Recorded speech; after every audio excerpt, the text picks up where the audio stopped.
Les marchés avec CMC Markets, trading de CFD sur action, forex et indices.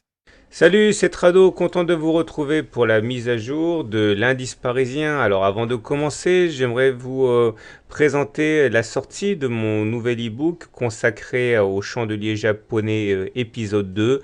Un e-book d'approfondissement, un e-book où on verra bien sûr des figures très connues, mais également des figures qui le sont beaucoup moins et qui à ce titre sont rejetées par beaucoup de traders à tort parce que ce sont de très très bonnes indications sur non pas l'entrée en position mais le suivi des positions déjà acquises.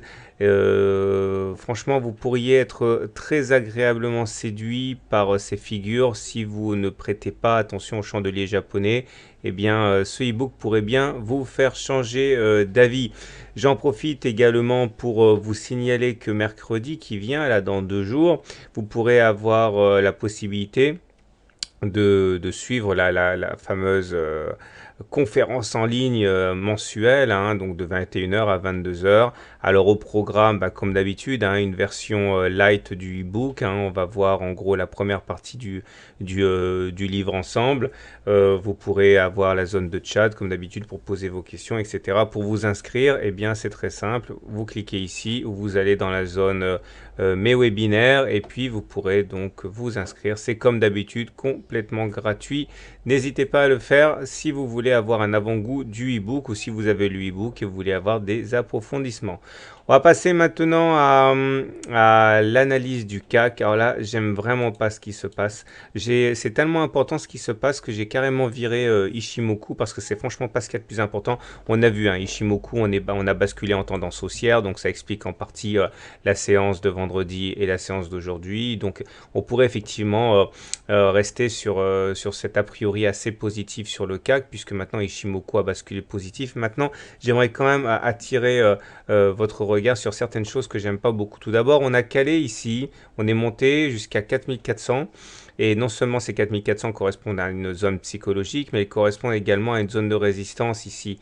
Cette zone de résistance, en fait, elle correspond à la zone ici comprise globalement entre 4396 et 4245 et j'en ai déjà beaucoup parlé. Vous savez, lorsqu'une zone est testée comme support et qu'elle casse, comme c'est le cas ici, eh bien, elle devient résistance. Et lorsque l'on essaye de l'attaquer par le bas comme ça, eh bien, cette zone change de polarité, devient résistance. Et lorsque finalement, elle casse, eh bien, elle devient support. Regardez comme les attaques n'ont pas réussi à dérouter le CAC jusqu'au moment où ça a cassé.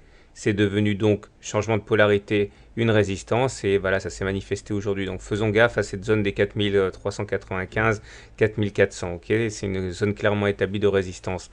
Alors oui, pour bien comprendre, je pense qu'il est nécessaire de regarder d'abord ce tutoriel parce que sinon on va pas parler le même langage. Alors regardez, les fameuses bandes de Bollinger, vous savez que je les suis de très très près, elles sont construites de telle manière que 20% des clôtures se fassent à l'intérieur. Mais il arrive, non pas comme ici, mais comme là, que les clôtures se fassent, je vais commencer peut-être dans l'autre sens, voilà, que la clôture se fasse au-dessus des Bollinger, en dehors des Bollinger. Ça s'appelle un T1, ça s'appelle un T2, un T3, un T4, autant de numéros qu'il y a de sorties hors des Bollinger. Et il faut savoir que lorsque la Bollinger supérieure et la Bollinger inférieure divergent, eh bien, généralement, on va clôturer une nouvelle fois à l'extérieur des Bollinger. Ok, c'est pour ça qu'on a des clôtures successives. Généralement, dans 90% des cas, on va venir chercher la Bollinger et puis repartir de l'avant. Mais parfois, attendez, je vais vous montrer dans l'autre sens également. Voilà, T1, T2, T3, T4, T5, donc 5 clôtures. Tant que la Bollinger supérieure et la Bollinger inférieure divergent et que l'on clôture à l'extérieur des Bollinger, eh bien, généralement, on va clôturer en dehors. Donc, c'est ce qui se passe.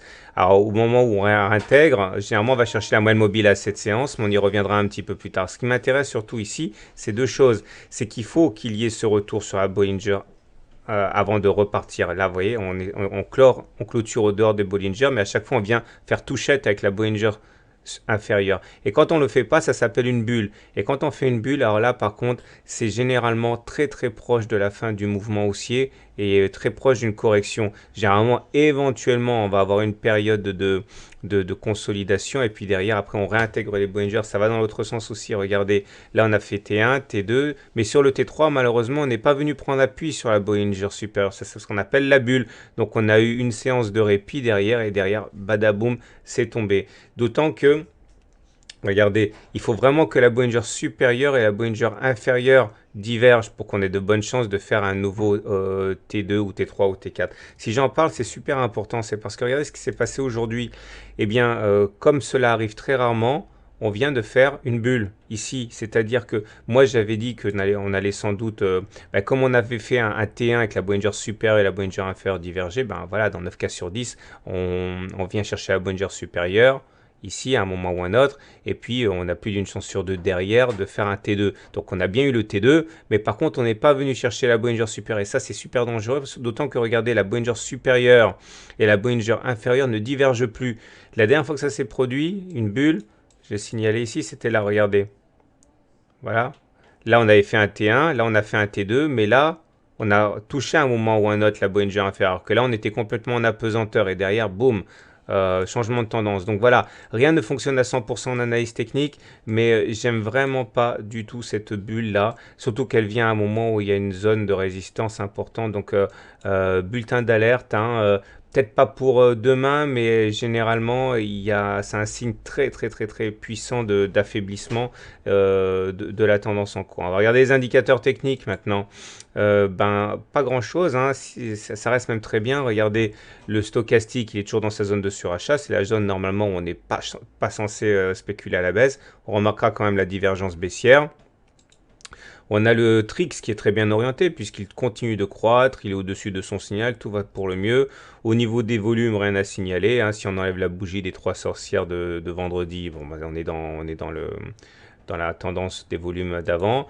J'ai tracé ici une oblique sentinelle qui pourra nous servir par rapport à celle-ci. Je vous rappelle que si ça casse là et qu'en même temps ça casse l'oblique homologue sur les cours, généralement c'est annonciateur d'une consolidation plus importante encore.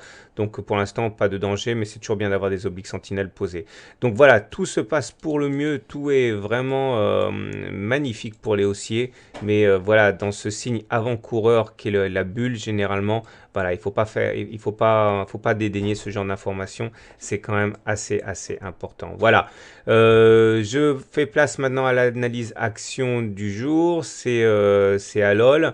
Et je vous dis à tout à l'heure. Je vous dis à demain pour la mise à jour. Et à mercredi, n'oubliez pas de vous inscrire pour la conférence en ligne. Voilà.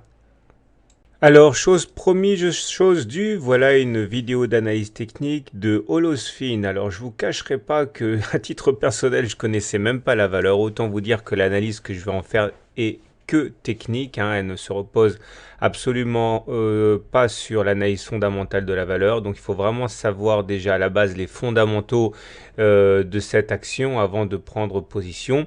Donc, au risque de me répéter, c'est vraiment une analyse purement technique. En plus, vous allez voir que ce qui est rendu difficile sur cette valeur, c'est que la plupart des outils s'avèrent inopérants. C'est pour ça que je ne les ai pas traités. Je n'ai gardé que dans la boîte à outils de ce soir que les outils qui se sont révélés assez pertinents pour être conservés. Alors, on va commencer par une analyse de type DO, hein, qui, comme d'habitude, est une analyse de type couteau suisse, hein, qui fonctionne quasiment toujours. Et là, à ce sujet, donc pas de doute, on est bien en tendance baissière.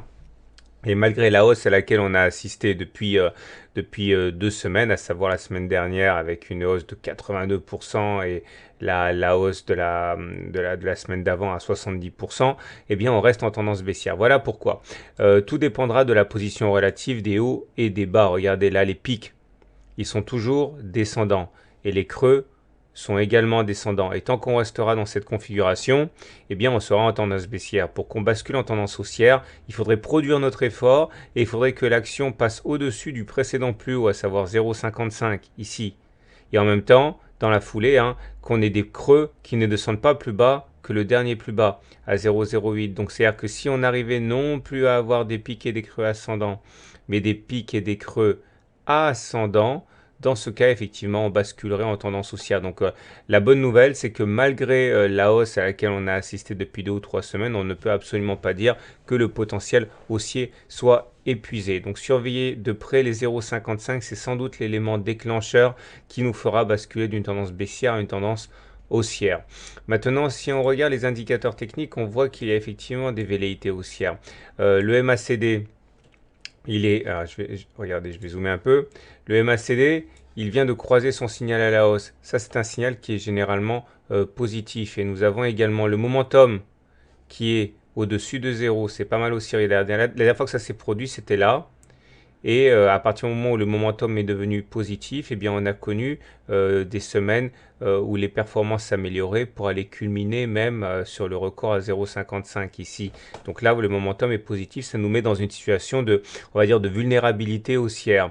Alors également, un autre signe assez encourageant, c'est que nous avons le TRIX ici qui a deux doigts de basculer positif, enfin pas positif, pardon, qui a deux doigts de croiser son signal à la hausse. Ça, ce serait vraiment très très bien.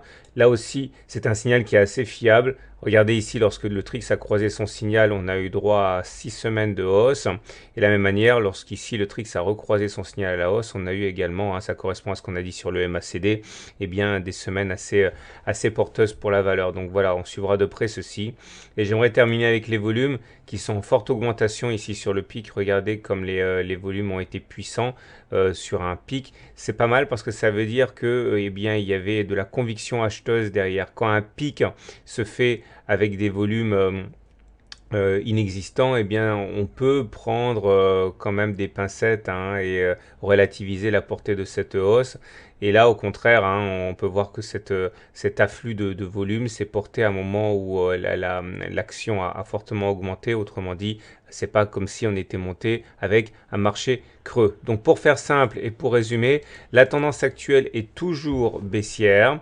On est sur un mode d'impulsion à la hausse, mais il faudrait vraiment casser les 0,55 pour véritablement eh bien, retourner la tendance à la hausse. Voilà, je vous souhaite une bonne soirée, de bons trades. Si vous découvrez mon travail, n'oubliez pas que vous pouvez demander votre e-book. C'est 100% gratuit, c'est pour les débutants, pour mettre le pied à l'étrier, et c'est disponible sur simple demande à mon mail. Voilà, bonne soirée, bon trade, et à demain pour la mise à jour.